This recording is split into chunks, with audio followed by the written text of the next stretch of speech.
Hello and welcome to ask Rekha channel. ये मेरा love counselling channel है जहाँ पे हम छोटे मोटे लव रिलेटेड प्रॉब्लम्स डिस्कस करते हैं।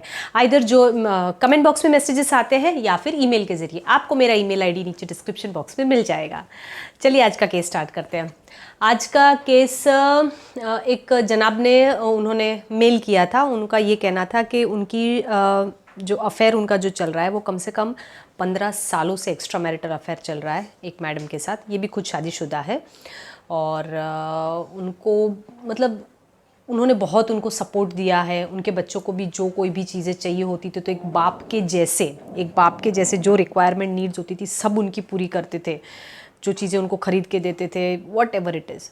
अब ये हो गया, अब बच्चे बड़े हो गए तो बोले अब बच्चे जब मैं जाता हूँ उस घर में तो अब मुझे बच्चे कहते हैं कि अंकल अब आप प्लीज़ इस घर में मत आओ। तो उनको अब ये बहुत बड़ा झटका लगा और बहुत बुरा लगा। मैंने उनसे ये भी पूछा था कि क्या आप शादीशुदा है? बोले हाँ मैं शादीशुदा हूँ, मेरे भी तो बच्चे हैं। तो लेकिन उनका ये कहना था कि उनकी बीवी शुरुआती उस वक्त में 15 साल पहले जब शादी वगैरह हुई थी या बच्चे जस्ट हुए होंगे तो थोड़ी सी बीमार रहती थी और बहुत चिक चिक करती थी, चिड़चिड़ी रहती थी। तो क्या करूँ मैं, फिर मजबूरी में एक्स्ट्रा मैरिटल अफेयर। वाह जनाब, ये पुरानी कहावत आपने सच कह दी। वो कहते हैं ना कि पत्नी की परीक्षा पति की गरीबी में होती है और पति की परीक्षा पत्नी की बीमारी में होती है। आपने सही कर दिया। बीमार पत्नी का बहाना लेके निकल गए, दूसरी आड़ ले लिया आपने। ठीक है, अब आपने वो जो 15 साल वहाँ पे दिए, रिटर्न्स क्या मिल रहा है आपको कि अंकल अब इस घर में प्लीज़ मत आइए। बराबर है, वो बच्चे बराबर बोल रहे हैं मत आओ, शर्म करो, थोड़ी शर्म करो।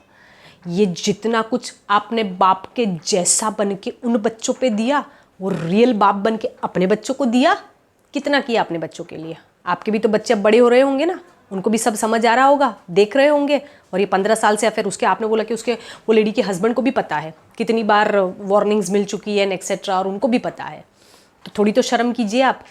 यहाँ पे अपने बच्चों के लिए अभी भी वक्त है। वहाँ मना किया है ना, तो थोड़ी सी इज्जत और सेल्फ रिस्पेक्ट अगर बची हो तो अब उस घर में मत जाइए। अपने बच्चों के लिए एक रियल फादर बन के दिखाइए। आपको पता नहीं है आपने इतने साल अपने बच्चों के बर्बाद किए हैं। उस औरत वो भी अगर आपकी बीवी भी चाहती तो चिड़चिड़ चिक चिक करके वो भी कहीं और अफेयर कर सकती थी, लेकिन उन्होंने नहीं किया। भाई कोई बीमार है तो उसका इलाज कीजिए ना। होता है किसी का नेचर, तो इसका मतलब ये है कि आप बस अपने एक आसान रास्ता जो होता है ना, हर एक इंसान को वो आसान रास्ता ही चाहिए होता है। कोई खड़ी मतलब परीक्षा में या फिर कुछ कठिन टाइम में साथी को साथ देने वाले बहुत कम होते हैं, मैंने देखा है। अदरवाइज उनको बस एक शॉर्टकट चाहिए होता है।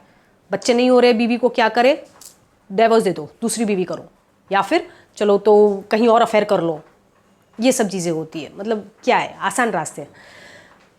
जनाब अपनी सेल्फ रिस्पेक्ट संभालिए। आपको जो मिला है वहाँ से इनाम बहुत अच्छा इनाम मिला, बराबर तगड़ा इनाम मिला है। वही डिज़र्व करते हैं आप, वही चीज़ डिज़र्व करते हैं। और यहाँ पे जाइए अपने बच्चों के पास। उनकी जो इतने सालों आपने उनकी को शायद कुछ नीड्स दबाई होगी, यहाँ से पैसा बचा के इन बच्चों के लिए दिया होगा आपने। तो वो जो नीड्स उनकी दबाई होगी आपने, उनकी न जाने कितनी इच्छा है, उनको भी चाहिए होगा कि मेरे पापा हमारे साथ रहे। कोई चीज़ों में आप शायद नहीं रहे होंगे, तो अब जाइए, अभी भी वक्त है। वो इतने बड़े नहीं हो गए आपके बच्चे, तो अभी भी वक्त है उनके लिए एक रियल फादर के जैसे। अब उनकी तरफ, अब अपनी रियल फैमिली की तरफ ध्यान दीजिए। उनकी अच्छी परवरिश कीजिए, उनकी सारी नीड्स पूरी कीजिए और एक रियल हीरो, रियल फादर बन के दिखाइए। क्योंकि अभी एज बढ़ रही है, बुढ़ापे में ये बच्चे काम आएंगे, ये वाले नहीं आएंगे। ये बीवी काम आएगी, ये एक्स्ट्रा मैरिटल वाली वो अपने पति की सेवा करेगी। तो सही वक्त है, मुड़ जाइए फैमिली की तरफ। आपकी पत्नी कितनी भी बीमार होगी, कितनी भी चिक चिक होगी, वही आपकी सेवा करेगी, इतना याद रखना। Okay, so if you like my video, please like, share and subscribe my channel and keep loving. Thank you very much. Bye bye.